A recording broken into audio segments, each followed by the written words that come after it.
What up, y'all? Y'all know who it is. You know, some people get wet and others feel the rain. I'd rather get drenched in the possible sorrows of tomorrow than being forced to witness today having to wallow just from sitting there and listening to yesterday complain.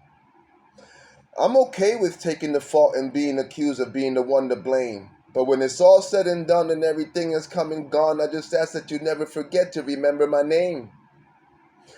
And did you know eternity lasts forever so that infinity will never end? Therefore, extending the never-ending longevity of perennially extensive levity, which eternally depends on the socially universal endeavor so universally clever, which ultimately and more than appropriately extends to the boldly unfettered and inescapably ultimate ends. Amidst the careful calibration of this veritably experimental animation, which we should boldly hope to defend. So then let's pretend that today could somehow borrow some of tomorrow's borrowed time. Then maybe yesterday wouldn't feel the sorrow of always having to wallow due to being forgotten and constantly left behind.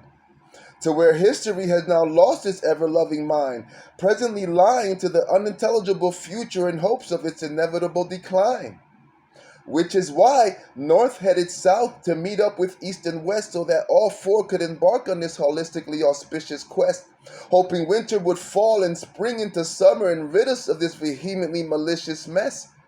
But I officially digress, for I admit I must concedingly confess I can't seem to get this chip off of my chin or off my cheek or off my shoulder or off my chest.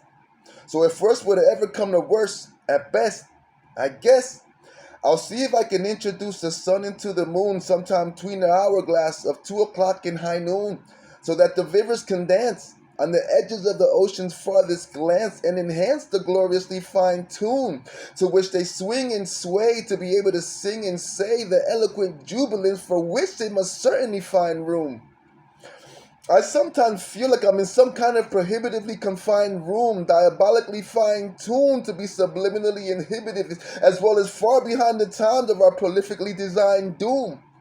But I've been officially defined as being optimistically refined and opportunistically inclined to auspiciously rise and bloom.